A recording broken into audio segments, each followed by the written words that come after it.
First of all, welcome everyone. For those of you who don't know me, I'm Sarah Carlson. I'm a Senior Vice President at Moody's Investor Service and Sovereign Risk, based here in Paris. And I'm really thrilled to be joined by someone who probably needs no introduction, but Olivier Blanchard joining us from Washington, D.C. to talk about the outlook for 2023. And I think we're going to cast our eyes a bit beyond the horizon of just next year for this discussion. We want this to be as interactive as possible, so please do put your questions in the Q&A box as they come up. I'll try to integrate those into the discussion as we go along. And Professor Blanchard is going to start off by giving us some of his opening remarks and reflections on the year ahead. So Olivier, would you like to kick off now?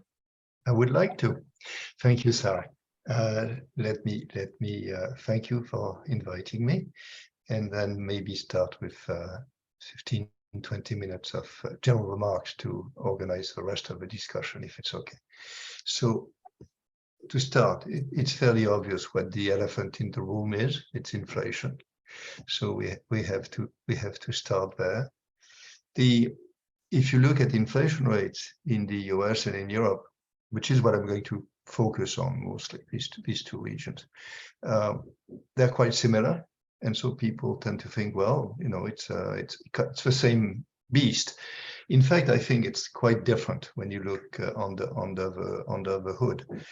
The way I like to say it is that in the US, there are going to be good news on headline inflation, but underlying inflation is still a big issue. And in Europe, it's probably the opposite, which is that I don't think there are going to be very good news on headline, at least for a few months, maybe a bit more. But behind the scene, I think the underlying inflation problem is less. Now, the reason I say this, let me just develop a bit on the US and on Europe. So the reason I say this for the US is if I look at what led to the initial burst of inflation, which is commodity prices, energy prices, supply chain disruptions. All these things have gone in the right direction, more or less since March of this year.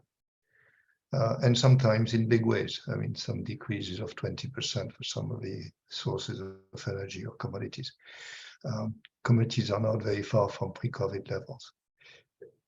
I was expecting that this would lead to a sharper decrease in inflation in the last few months, and it took longer than I thought. I think it's now happening, and I think it's going to happen even more in the next few months. And I had recently a piece called The False Dawn of US inflation. I suspect the numbers for at least monthly headline inflation may look extremely good, less than 2%, really, or maybe even negative. And this is going to lead people to say, oh, but we have one, the Fed should relax and so on. That would be misleading because of the other element, which is the core of the underlying inflation. I prefer underlying to core because core is associated with a very specific measure, but it is the underlying inflation is still worrisome. It's still running at levels which are higher than what's consistent with a target of 2 or even 3%. And that comes from the fact that the labor market is still, I think, by any criterion, overheated. You know, what the so-called natural rate of unemployment is, it's very hard to tell. But we're at, you know, nearly historically low levels, at least in a long time. We're at the same level as pre-COVID. And there are good reasons to think that the natural rate has increased because of the need for more reallocation coming from COVID. So my sense is we're probably still maybe 1%, 1.5% below the natural rate, which means that even if these other shocks go away, there's still too much wage pressure. So again, good headline, maybe extremely good headline, but where is some underlying? In Europe, I think it's the opposite. So yes, Europe is also benefiting from some decreases in commodity prices, but it has a very specific problem, which is the energy prices and the gas prices. And these are not going to turn around anytime soon. The market prices are extremely high. Consumers are largely protected, so CPI inflation is not suffering to the same extent, but the governments cannot continue to pay the whole difference between the market price and the low price. And so even the consumer prices will go up for a while. And so my sense is the headline is going to remain quite bad until, sometime in the spring. At the same time, the difference between US and Europe in that respect is underlying inflation. In Europe, in the US, it's the initial push for inflation comes largely from very strong demand. It's not the case in Europe. It's mostly imported demand, imported inflation, which is the high commodity prices, energy prices, and so on, due partly to high demand in the US, but high world demand. So the pressure on underlying inflation is less. There was a worry that they would start what we call a wage price spiral, that even if the shock came completely from the outside, the workers would want large increases in wages to compensate for this, and this would lead to another round of price increases. For the moment, despite the fact that the unemployment rates are relatively low in most countries, we haven't seen that. And one big question is, are we going to see it? Is it, are workers just waiting to ask, or are they not going to ask that much? My sense is probably the second. And so, again, the general picture is the headline numbers are going to look bad for a while, but underlying inflation is actually not much higher than it has to be to meet the 2 to 3% target of the ECB. So a clear difference between the two. So second point, I think in both I was going to say countries, but regions, given that the euro is not yet a country, there is a need to slow down the machine, more so in the US, less so in the Eurozone. But it can happen in two ways. It can happen by the Fed or the ECB tightening, kind of standard way, or it can happen on its own, which is even without the Fed or the ECB doing anything. For various reasons, consumers get scared, firms don't invest. And it happens without the central bank having to add to the decline. And again here, big difference between the two sides of the Atlantic, and I think it's important. So in the US, demand continues to be very strong. And it surprises us every month, but we kind of understand that people have accumulated savings in the last 2 years, and they can spend. They are very far from Ukraine, so it's conceptually not something they worry very much about. And so the implication is that it's unlikely to happen on its own, I think. And therefore, the Fed will have to do the job. In Europe, it's quite different in two ways. I think there's a good chance, and we're already seeing it, that demand declines on its own. Two dimensions here. The first one is that there's more uncertainty, and we're closer, Europe is closer to Ukraine. It's more affected. There's an enormous loss of purchasing power for Europe as a whole, because Europe is an energy importer. So that's money which didn't go to the workers, didn't go to the firms. That's big. And so both are leading already to weak demand. And we already see this. I mean, we don't know whether we're in recession, but we're very close to it in some countries. We may be there in Germany. The other thing is looking forward, but not many months forward, is the winter and the gas issue, and whether Europe can survive the winter without gas rationing. And the problem with gas rationing is that for technological reasons, it really has to be on firms rather than households, which means it affects production. And so I think there's the risk that we get, the kind of supply shock a bit like the COVID lockdown shocks on a smaller scale, but something which creates a sharp decrease in output for supply reasons, and by implication an increase in unemployment, and that would further decrease activity. So for the ECB, yes, there has to be a slowdown, but it may well happen on its own, and it may actually be stronger than what the ECB might want to see. So the third step, putting all this together, is that the path of monetary policy on both sides of the ocean has to be quite different, and is likely to be quite different, right? So in the US, you have an underlying problem. You have a labor market which is too tight. You have demand which is strong, and so the Fed has to increase interest rates. It has already increased them quite a bit, but it's just unlikely to happen on its own. And so they'll have to do it as long as it looks like they haven't controlled the beast. For the ECB, they had to do something because they were into negative nominal rates, and they had to indicate they were serious about inflation. So they have as well, by less. But again, now, do they need to do more or not? That's much less obvious than for the Fed. I think there's a decent argument for saying, well, we do the next one because we have said we would do it, but we stop there. We don't stop there for good, but we pause there and we see what happens.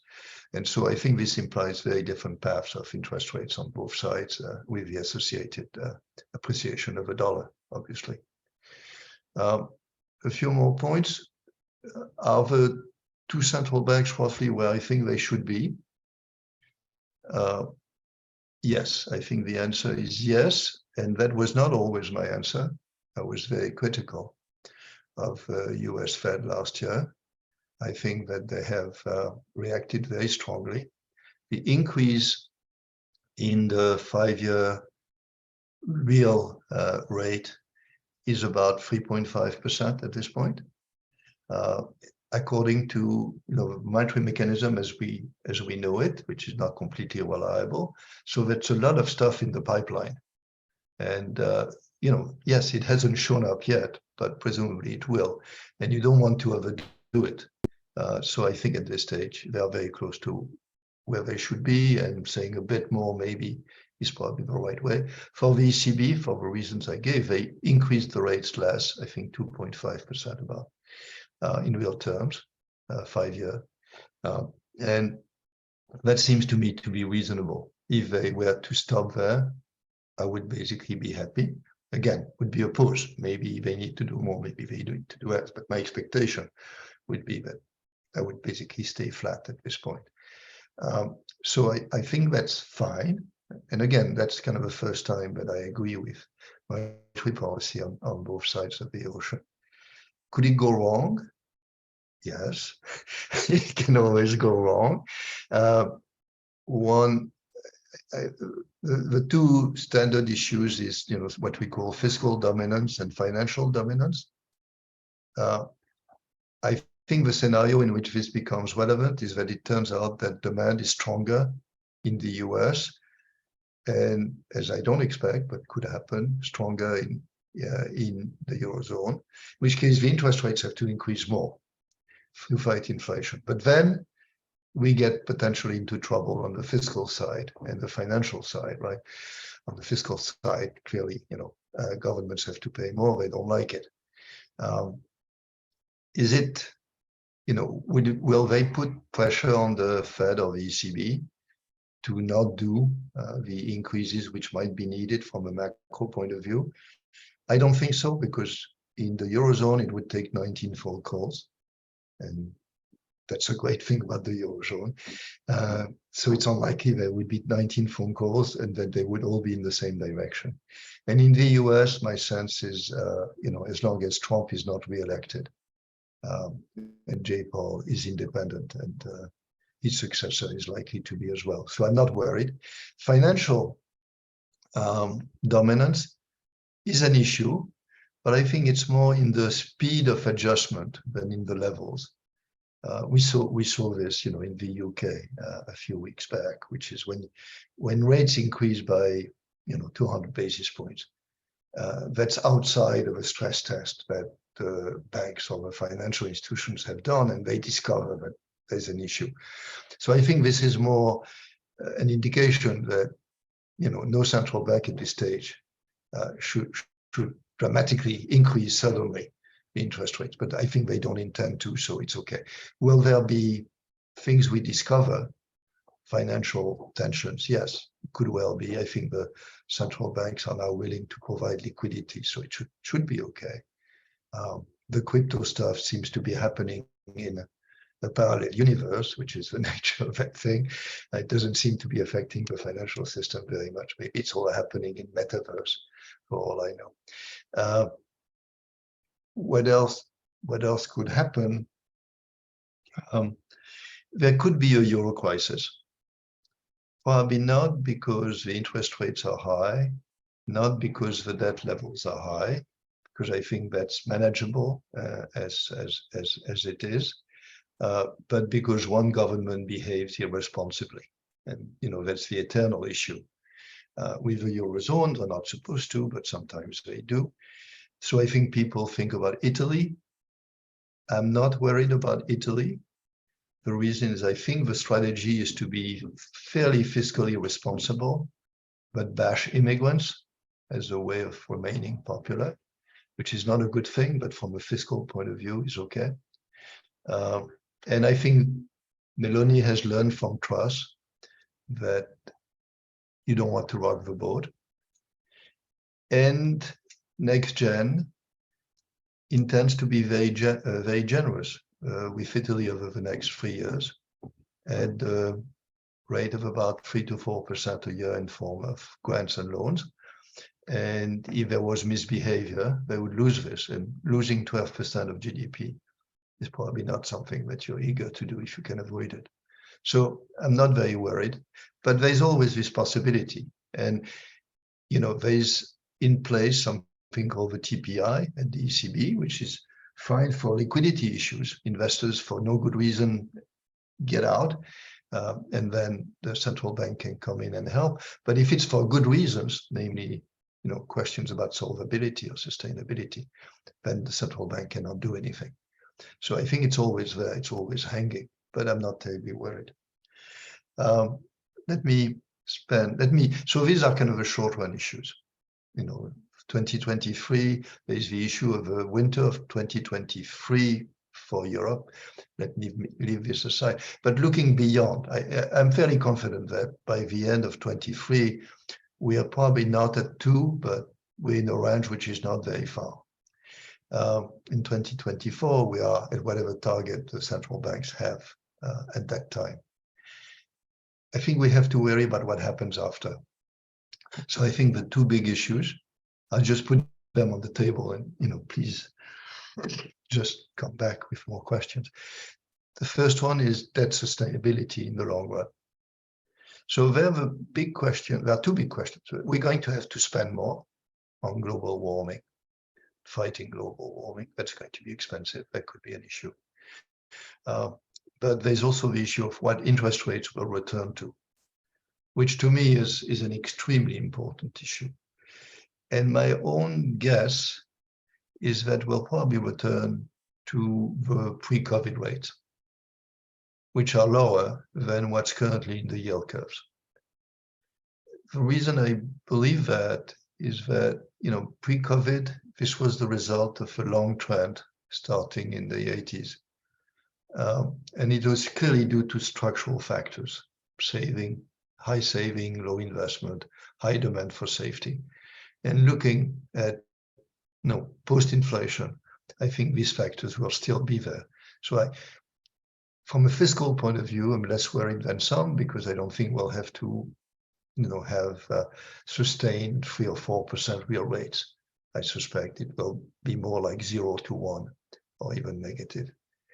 And then the other issue is deglobalization, which is not a joke, which is really not happening yet on the scale which we can see, but is going to happen. And there's a a congruence of reasons, right? I mean, first, there was the issue of inequality and trade. And inequality is higher on the political agendas because it leads to populism. And people feel rightly that if you don't undo it, trade leads to more inequality in advanced economies, which it does. So there's a strong push against. Then there's the issue of security, which took the form initially under the Trump administration of worrying about Chinese refrigerators because they might have pieces there which could spy. So, you know, a tentative ban on all kinds of manufactured goods.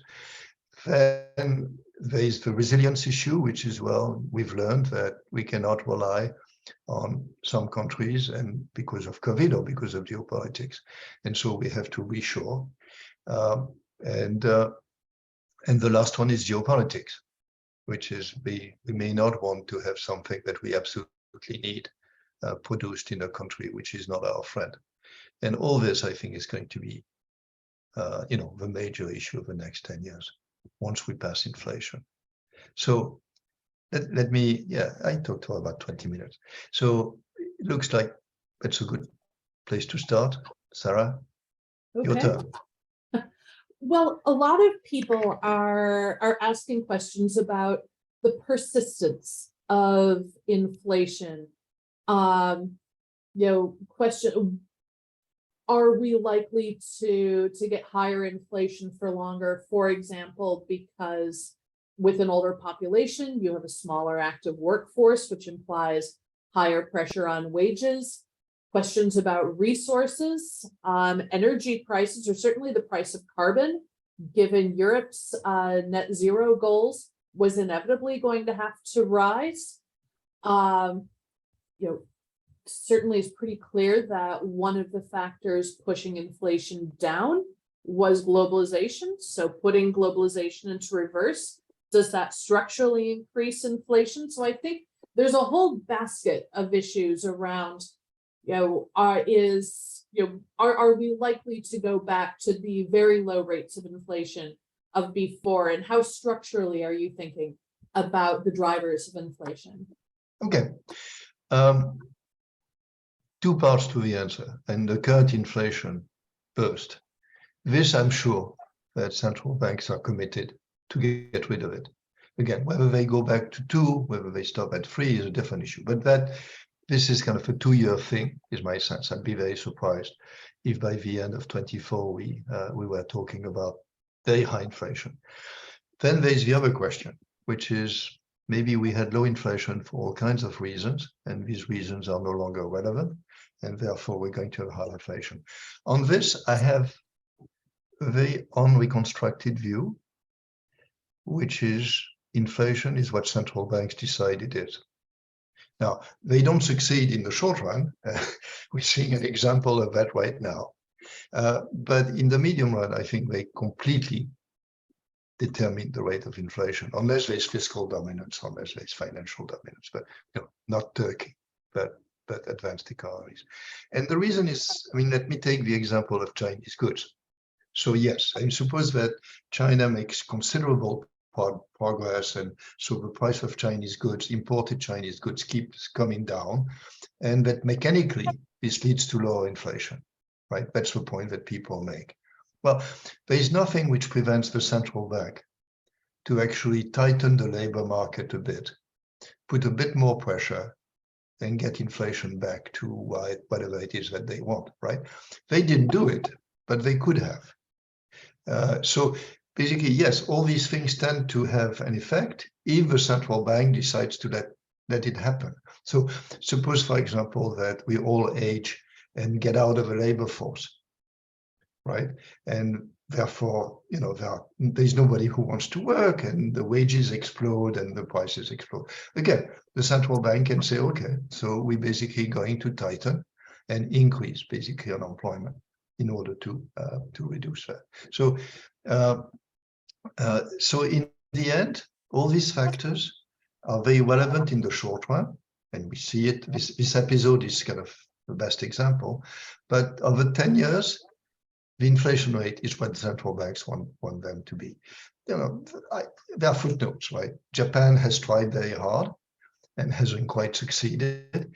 There are limits on what the central bank can do on the downside when inflation is too low, right? You can only get the rates, the nominal rates, very close to zero, slightly negative. If this is not enough, then yes, there's not enough inflation. But leaving aside that and ignoring fiscal policy, which can also do the job, I'm not worried about. If you ask me my forecast of 5 years out, 10 years out inflation, it's 2.5%. Does it matter if central banks target 2 or 3%? I mean, there's been this convergence around 2%. If we were to see a move toward targets at 3%, in substance, how much does it matter? Okay, you may not know, but I have a column today in the Financial Times, which actually answers your question. So I can repeat what's there. So the column says, basically in 2010, I wrote an article with 2 colleagues saying 4% would be the right number. And this was based on 2 considerations. The benefits were fairly obvious, that if we had 4%, then nominal rates would be 5%, something like this on average. And this would leave 500 basis points to play with for the central bank in case demand was very weak. And I argued that the previous computations clearly were not right, that we were hitting the zero lower bound much more than had been intended. And therefore we had, so this was on the benefit side. On the cost side, I argued that the cost of going from 2 to 4%, as opposed to from 2 to 10, 2 to 10 would be crazy. 2 to 4 are extremely small, and it actually comes with benefits. So the main cost is the non-indexation of a tax system.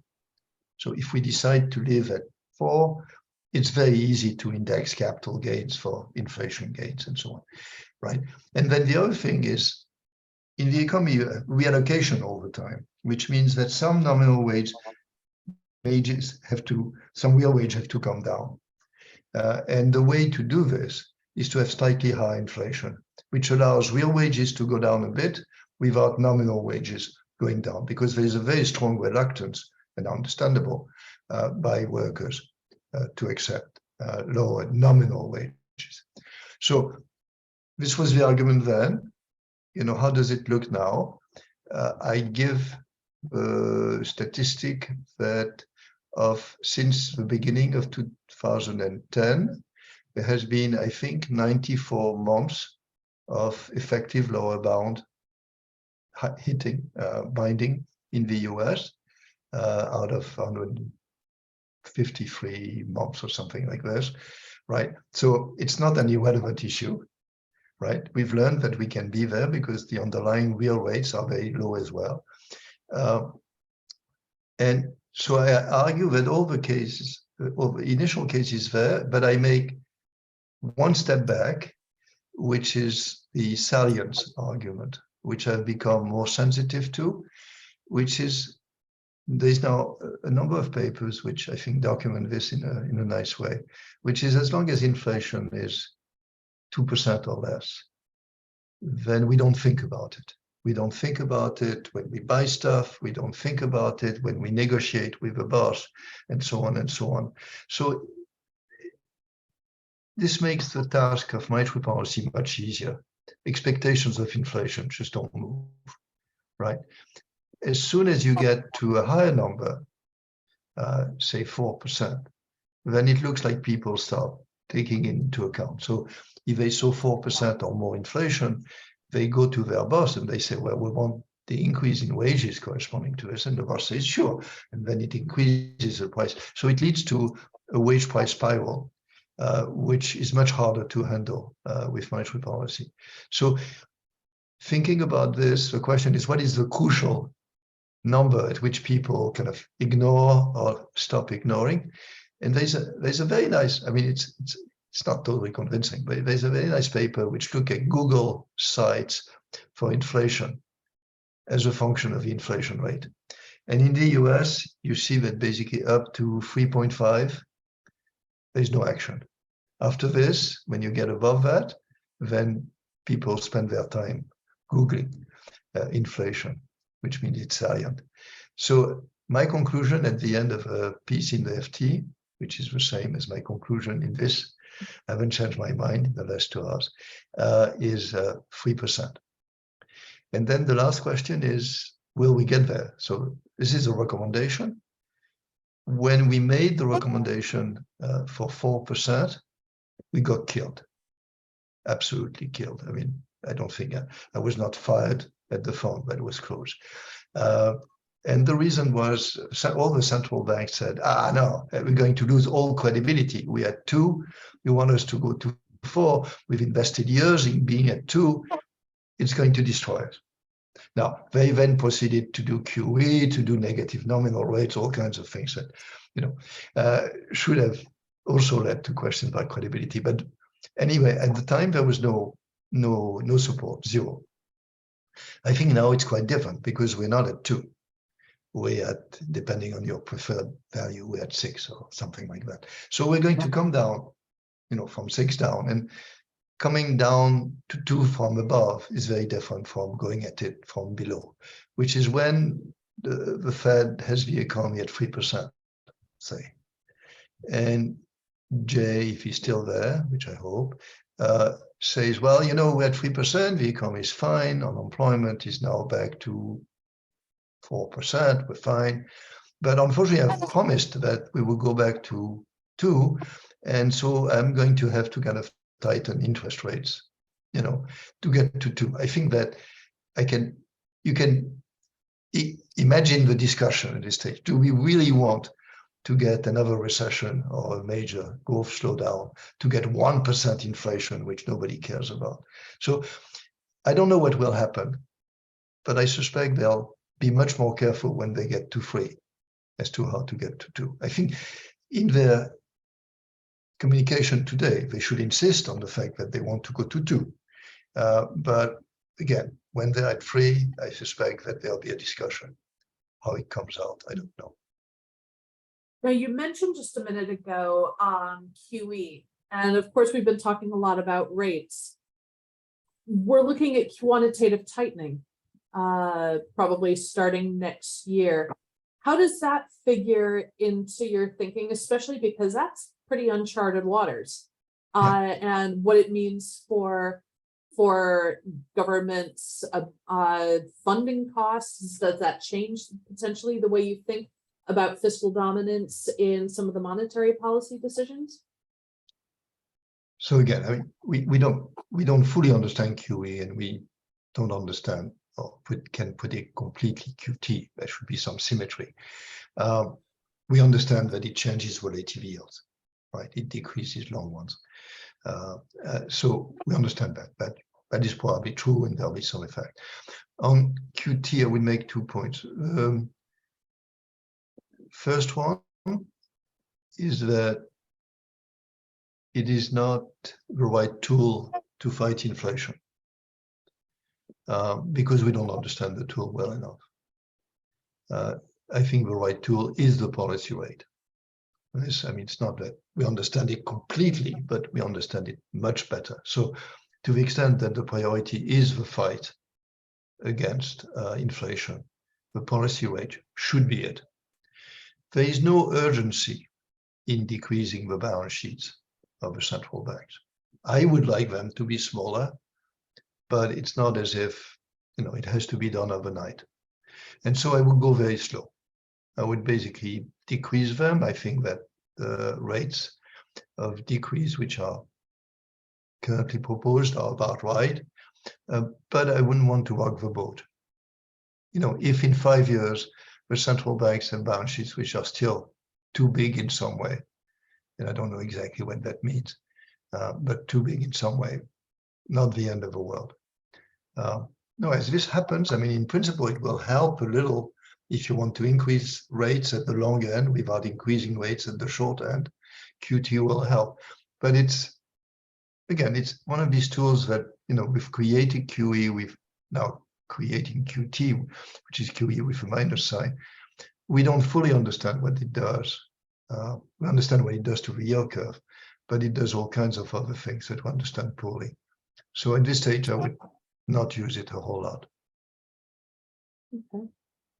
And one question that we've been asked is actually about sort of the very ample liquidity that we've seen around the world. And do you think that trend could start to reverse because of geopolitics? And I'd add, potentially deglobalization trends, and potentially have a negative impact on financial market valuations. So I always have problems about these statements about liquidity. I understand in specific context, I understand why a firm or a bank needs liquidity. This notion that we are swimming in an ocean of liquidity, or we were swimming in an ocean of liquidity, I don't understand. What I understand is that interest rates were very low, and that led, it was fairly attractive to borrow. And so in that sense, I understand. So if you want to rephrase it that way, I understand it in that way. So this, I think, gets back to the low nominal and the low real rates. And that relates to the discussion we had earlier. I think that if the so-called neutral real rates return to pre-COVID level, then the central banks will have to go back to those rates as well, because these are the rates which are needed to generate the right level of demand. But central banks are not responsible for the low rates. I think we all understand that.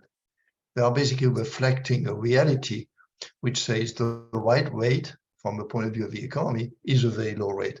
Central banks, please do it, right? So they're just reflecting. And if we go back to kind of a pre-COVID or near pre-COVID position, then we'll have low real rates again, and we'll have new discussions about flush liquidity and so on and so on. But again, don't blame central banks for that.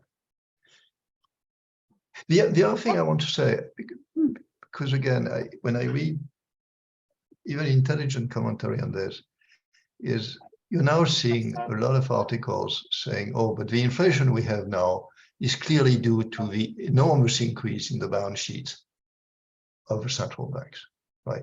Kind of the old monetaries come out of the woodwork and say, see, you can't have that. I think that's a complete misunderstanding of what the balance sheet of central banks is. Most of what central banks do at this stage, compared to what they were doing earlier, in addition to the usual stuff, is basically do liquidity transformation or maturity transformation, right? They basically buy long bonds and they sell zero maturity reserves. That's what they do, right? So, it has an effect on long bond prices, and it has they control the short rate, so it doesn't have an effect on that, but it has an effect on long bonds. Now, suppose that BlackRock did exactly that on the same scale, which they basically bought long bonds and issued or sold short T-bills of their own reserves, if you want to put it this way. Would we think that this was inflationary? I don't think we would think for a minute that it is inflationary. So the size of the balance sheet, when most of the balance sheet on the liability side pays interest, is of no relevance to inflation. And so the argument that we're just paying for the sins of large balance sheets is extremely wrong. And how much are you worried about the very significant growth in private credit? We can talk about increases in government debt as well, but in an environment where the cost of funding is likely to be higher going forward, and this has been a trend that's been going on for well over a decade. And would you target that as being a key risk at the moment? No, I think that, look, credit is structurally cheaper than it used to be for the same reason as real interest rates have decreased. So even if you have to pay a spread on it, which non-governments have to do, it's still the case that you can actually borrow more, right? So that's not terribly worrisome. At least maybe it is, but I don't think it is. For the same reason, I think we can afford levels of government debt which are higher than before, because what matters in the end is debt service.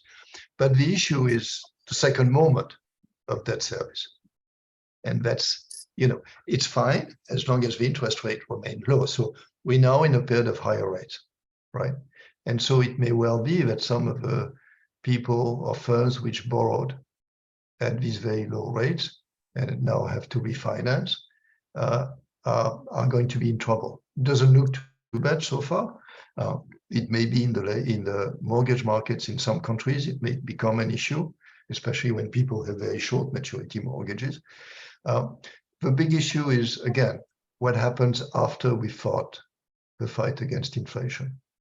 If interest rates remain very high, real rates, then some firms will be in trouble. If, as I guess, they will come down to not very far from pre-COVID levels, then it's fine. There can be more credit. So again, given that I believe that interest rates will not remain very high forever, I don't see this as a major issue. One person has asked, bearing in mind what you've said about different inflation trends between Europe and the US, is it a concern for you that the central banks have been pulling in the same direction? And do you think that there's potentially a greater risk of a policy mistake because the Fed and the ECB are pulling in the same direction? No, I mean, first, they're pulling in the same direction, but they're not pulling with the same strength, right? This was a discussion about the Fed and the ECB. So why would we worry if they each do their thing? I think we might worry that they don't do enough as opposed to too much. And the argument is again, crystal clear, which is when you're the only country tightening, you get two effects. You get the interest rate to go up and you get the exchange rate to appreciate. And both do the job.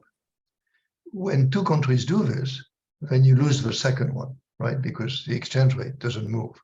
So the effect on the economy is less for a given monetary policy, is less. And therefore, if the countries think of themselves ignoring what the others are doing, they may count on the exchange rate channel, which is not going to be there if everybody does it. So as a result, they will not do enough. But that's not a case in which I don't think it's a big issue. I think that basically, they talk to each other, they understand each other, they take into account what the others do, and they're all doing basically the right thing. Short answer, I don't worry. Okay. And you mentioned in your opening comments the benefits of NextGen EU. Mm-hmm.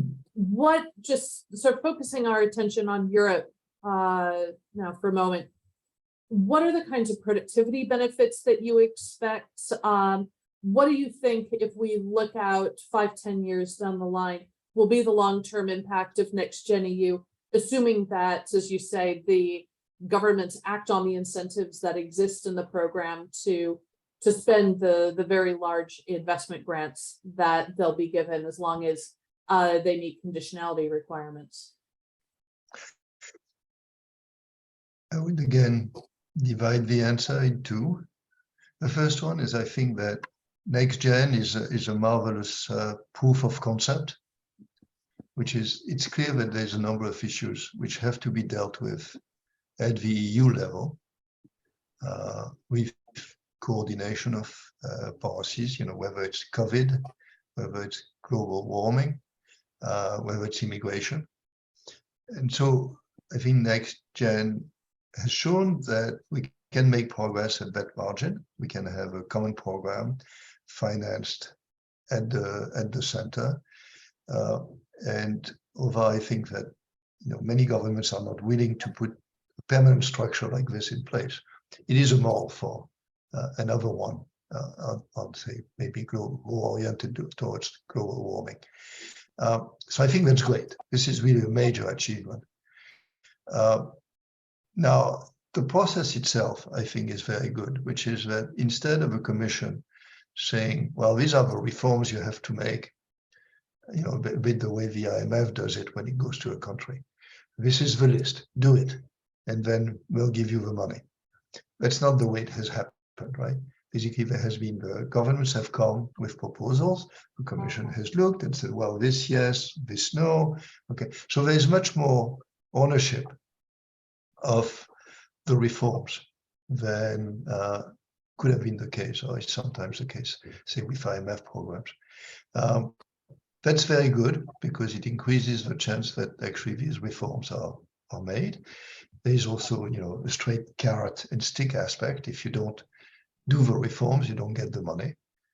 So the reforms are likely to happen, and we've seen this even during the, you know, the lame duck Draghi government. So now the ultimate question is: are these reforms going to do wonders?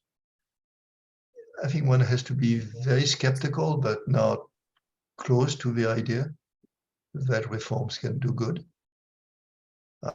Sometimes they're totally cliches. You know, you just have to make your labor market more competitive and stuff which reflects ideology rather than real thinking. I think these are good in general, and the ones that I've seen, and they could well do good. I would always, when I try to do debt sustainability analysis, you have to decide how much this is going to do for growth if this reform takes place. I tend to take the lower bound because there are so many reasons why reforms don't work. You know, they have to be well thought at the top, and then they have to be well implemented at the bottom, and very often it doesn't happen. But look, all this is just a statement about human nature, or the nature of bureaucracies, or whatever. And given that, I think it's great. Now, you talked about one of the benefits of the NextGen program being that countries weren't given reform programs, but these were reform programs that they wrote themselves. And we've just seen the European Commission's draft for reform of the fiscal rules in Europe come out in the last few weeks, which proposes much more country-specific rules that the governments may propose themselves. How are you thinking about this evolution?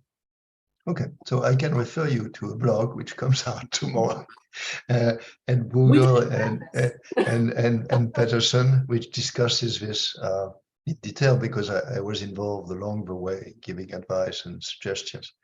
So here I'm enthusiastic.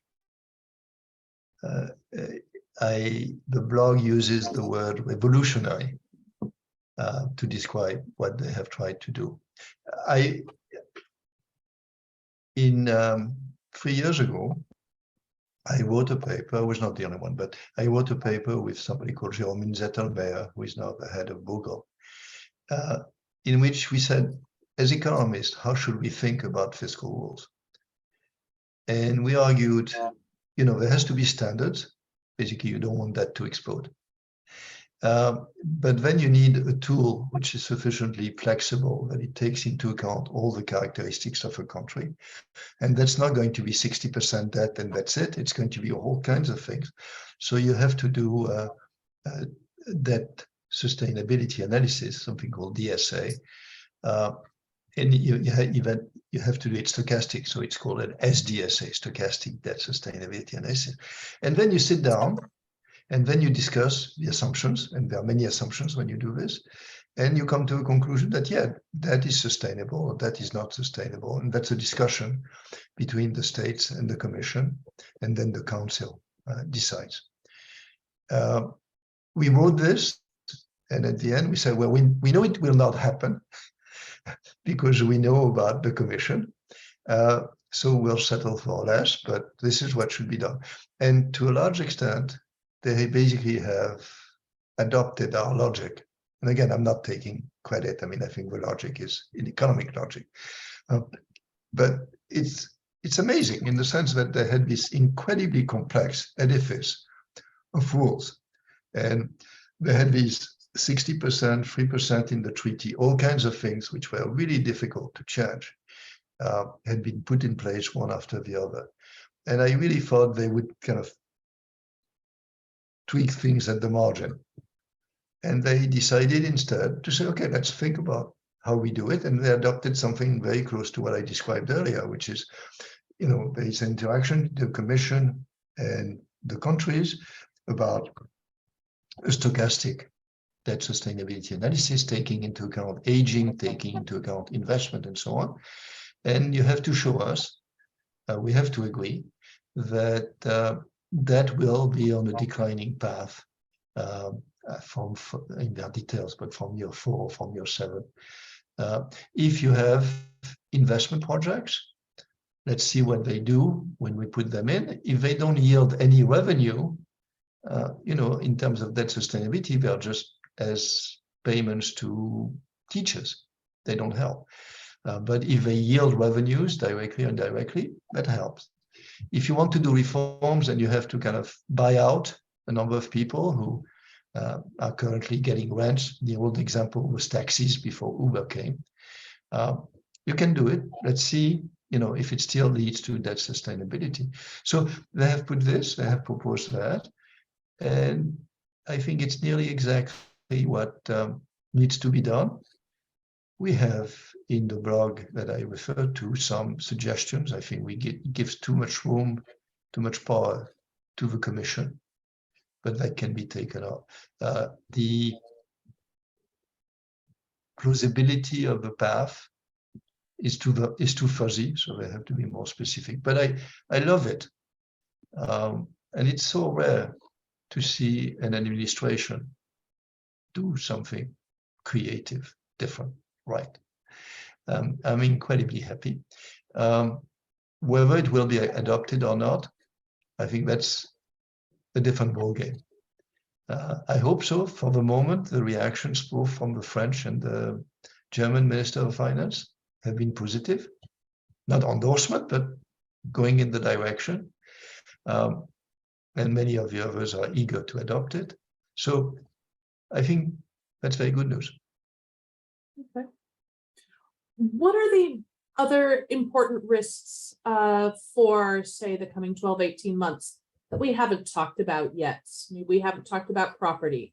We haven't talked about some of the changes in crypto. Are there other things that you think could cause a deterioration in economic circumstances? You haven't said whether you think we will actually have a recession or not, or do you see things that could cause financial stability concerns in the major economies? So on the recession, I think Europe will have it for reasons I discussed, which is whether or not the ECB is aggressive. I think it's coming. In the US, there is a path where you basically get the thing down, but my sense is you have to get to close to 5% unemployment, which will another. Now, if you do this over 2 months, that creates a recession.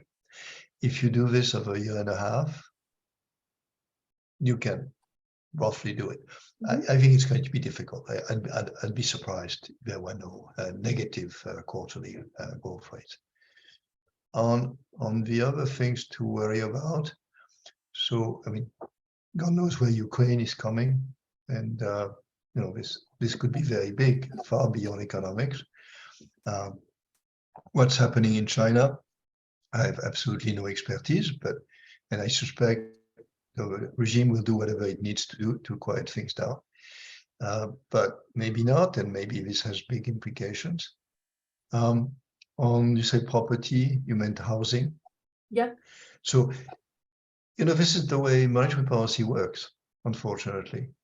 At least that's one of the main ways, which is it makes housing more expensive. And so in countries which have, so for a country like the US, it's going to have an effect on housing, but people have long maturity mortgages typically, and fixed rate. For the UK, as you well know, that's a different question. And so it's very difficult to kind of do the omelette without breaking the eggs. I suspect there'll be issues there of people defaulting and maybe mortgage companies defaulting as a result. That's a possibility. I'm sure the Bank of England is looking at it very, very closely. But yes, I mean, a slowdown is never kind of a perfect, smooth, everybody slows down at the same time. That's not the way it works. Some sectors get it, right? And the others not. And so those sectors can be in trouble, no question. Does it worry you that in the euro area? Oh, sorry, go ahead. No, I was wondering whether I had gone through your list of things or not. I think so. Just to add a question, does it worry you in the euro area that there's such a heterogeneity in the structure of the mortgage markets, where in France people fix their mortgage for the full term, but in other markets, in Portugal, Spain, Finland, it's not just a South European thing. They're on floating rate deals, and so the monetary policy transmission mechanism is different. It is very different with big distribution effects. Yeah. Some countries get it more than others. Is there, are there? So that raises the question of whether we should homogenize the structure of mortgages across countries to make this smoother. I do not know enough to know whether there are good reasons or it's history which has determined these outcomes. But that surely makes monetary policy much more complex to use. We just have a couple of minutes left, and so I always want to leave people on a somewhat more positive note. Are there bright spots in the outlook? Again, thinking about a similar time horizon that we have talked about and that may be less appreciated or less discussed than you think it should be. No, I think one of the good news. Inflation will pass. COVID will probably pass. Global warming will probably not pass. At least the fight against global warming will not probably be successful. But we're making tremendous technological progress in these new technologies. So even if we miss the 1.5% goal, there's so much which is exciting at that margin in terms of technology and possibly in terms of growth. Maybe this is going to give us higher total factor productivity growth, higher growth. It's quite amazing. I'm just amazed at how much technological progress there is in storage or in photovoltaics or in medicine. So that's the best I can do for you. Human ingenuity, in other words. Exactly. Well, we're just about at the top of the hour, so that really just leaves it for me to thank you, Olivier, for your time, for a fascinating discussion. We tried to cover as many of the questions that people had as we can. I think we did a pretty good job of that. So again, thank you very much for your time. We really appreciate it. And for people who've been on the call, there will be a recording of this that is available later if you had to join late. So, but just with that, again, let me wish you all a very good evening or day, depending on where you are. Good. Thank you. Bye. Bye-bye.